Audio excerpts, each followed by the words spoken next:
नमस्कार। स्वागत है आप लोग के अपने चैनल रुद्रा कंपटीशन क्लासेस में।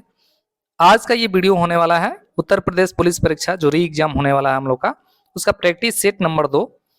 तो इस वीडियो में आप लोग को बता दें, प्रैक्टिस सेट 1 हम डाल चुके हैं अपने चैनल पे, जाकर उसको वहां से आप चैनल के लेटेस्ट वीडियो में आप उसको देख सकते हैं। आज इस वीडियो में हम लोग दूसरे प्रैक्टिस सेट पे चर्चा करने वाले हैं। आप लोग को मालूम है कि हम अपने वीडियो में history, geography, polity, economy, static GK और यूपी स्पेशल कि जितने भी मोस्ट इंपोर्टेंट और पेपर में आने वाले प्रश्न हैं, मैं उन्हीं को लेकर आता हूं। कोई फालतू बकवास और फालतू प्रश्न जो है मैं इस प्रश्न अपने सेट में लेकर नहीं आया हूं। और आप लोग को मालूम है कि उत्तर प्रदेश का लेवल कैसा रहता है। बहुत ज्यादा आपको भौकाल के चक्कर में पढ़ने की कोई जरूरत नहीं है। बस ये सेट लगाते जाइए, अपना सेल्फ स्टडी करते रहिए, बहुत ही बेहतरीन आपका एग्जाम जाने वाला है। तो चलिए शुरू करते हैं आज का पहला प्रश्न। जैसा कि आप लोग को स्क्रीन पे दिखाई दे रहा है कि ऋग्वेद के 10वें मंडल में निम्न में से किसका उल्लेख पहली बार मिलता है। आप लोग को मालूम है कि ऋग्वेद के 10वें मंडल में पुरुष सूक्त का वर्णन है, जिसमें 4 वर्णों का उल्लेख हमको मिलता है।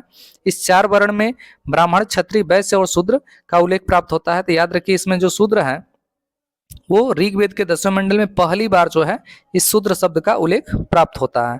तो ऑप्शन नंबर बी जो होगा हम लोग का राइट उत्तर हो जाएगा। वीडियो में आगे बढ़ने से पहले आपको बता दें, यदि चैनल पर नए हैं तो सब्सक्राइब कर लीजिएगा। वीडियो पसंद आता है तो लाइक जरूर करिएगा, कमेंट करके आप जरूर अपना स्कोर बताइएगा। चलिए हम लोग चलते हैं दूसरे प्रश्न पे। तो दूसरा प्रश्न है कि चीनी यात्री फयान किसके शासनकाल में भारत आया था। आपके सामने ऑप्शन है समुद्रगुप्त, चंद्रगुप्त प्रथम, चंद्रगुप्त द्वितीय और कुमारगुप्त। तो आप लोग को मालूम है, बहुत ही आसान प्रश्न, कई बार एग्जाम में पूछा गया प्रश्न है।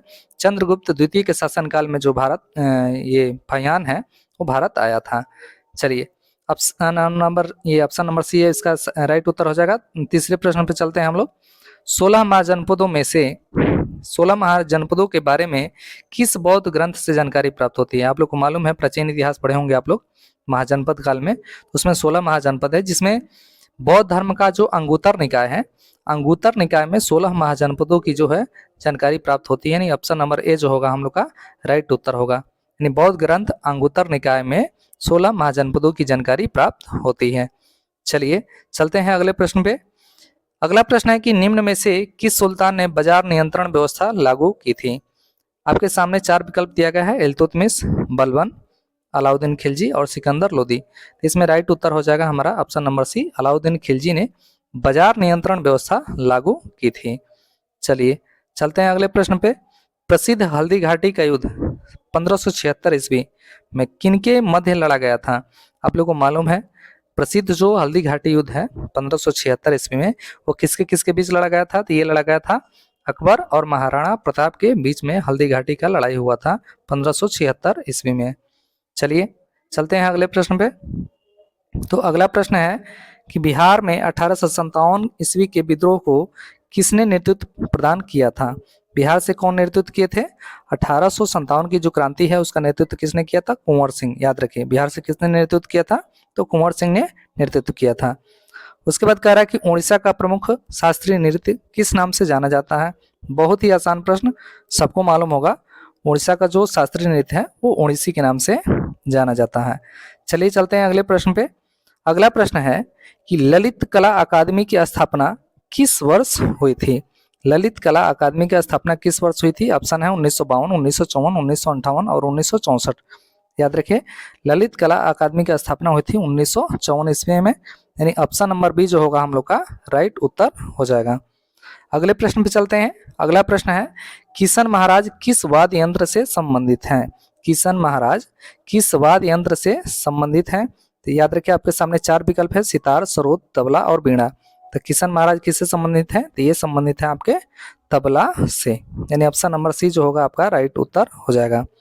उस्ताद बिस्मिल्लाह खां, बहुत कई बार प्रश्न पूछा गया है, आप लोग को मालूम है। तो उस्ताद बिस्मिल्लाह खां का संबंध किस वाद्य यंत्र से है, तो किस वाद्य यंत्र से है, आपका शहनाई से है। ऑप्शन नंबर ए जो होगा हमारा राइट उत्तर हो जाएगा। चलिए अगले प्रश्न पे चलते हैं। तो अगला प्रश्न है निम्नलिखित में से कौन सा युग्म सुमेलित नहीं है।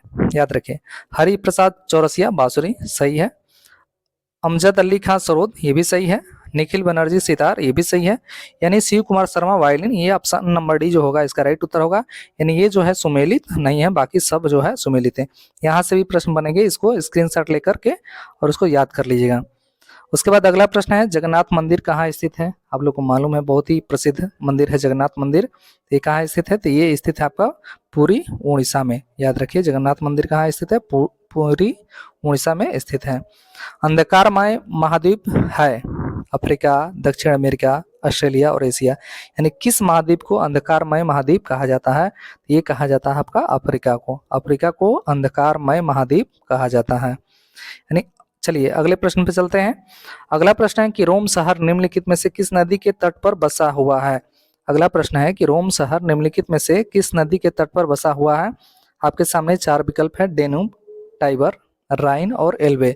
तो रोम शहर जो है किस नदी किनारे स्थित है, तो ये है आपके टाइबर नदी के किनारे, यानी ऑप्शन नंबर बी जो होगा आपका राइट उत्तर हो जाएगा। उसके बाद अगले प्रश्न पे चलते हैं, 15 नंबर प्रश्न पे। यदि वीडियो यहाँ तक देखते हुए आ गए हैं और अभी तक लाइक नहीं किए हैं, भैया लाइक कर दीजिए, थोड़ा सा हमको भी उत्साह मिलता है और वीडियो और बहुत ज़्यादा से ज़्यादा वीडियो बनाने का प्रयास करेंगे आपके लिए। कमेंट करके आप जरूर बताइएगा कि आपके कितने प्रश्न सही हो रहे हैं। चलिए आगे चलते हैं अगले प्रश्न पे। तो अगला प्रश्न है कि भारत में सबसे ऊंचा जलप्रपात कौन सा है। तो भारत में सबसे ऊंचा जलप्रपात कौन सा है, तो जोग जलप्रपात भारत में सबसे ऊंचा जलप्रपात है। उसके बाद अगला प्रश्न है कि शांत घाटी किस राज्य में स्थित है।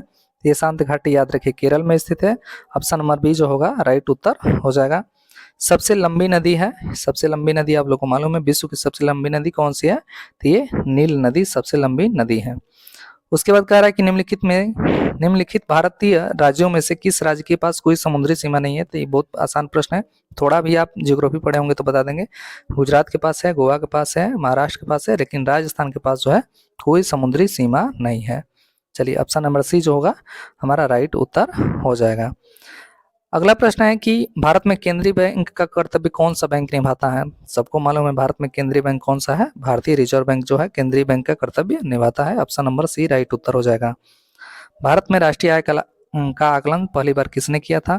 पहली बार आप लोग को मालूम है दादा भाई नौरोजी ने राष्ट्रीय आय का आकलन किया था। कमेंट बॉक्स में बताइए आप इनकी बुक का नाम जिसमें इन्होंने पहली बार भारतीय राष्ट्रीय आय का आकलन किया था। चलिए चलते हैं अगले प्रश्न पे। अगला प्रश्न है महालनोबिस मॉडल का संबंध किस पंचवर्षीय योजना के साथ जोड़ा गया है। महालनोबिस मॉडल का संबंध जो है किस पंचवर्षीय योजना के साथ जोड़ा गया है। तो आपके सामने पहली है, दूसरी है, तीसरी है, चौथी है। तो ये इसका ऑप्शन नंबर बी जो होगा राइट उत्तर होगा। दूसरी पंचवर्षीय योजना के साथ महालनोबिस मॉडल का संबंध जोड़ा गया था। चलिए अगले प्रश्न पे चलते हैं, 22 नंबर प्रश्न पे। कह रहा है कि भारतीय रिजर्व बैंक, आपके सामने 4 विकल्प दिए गए हैं।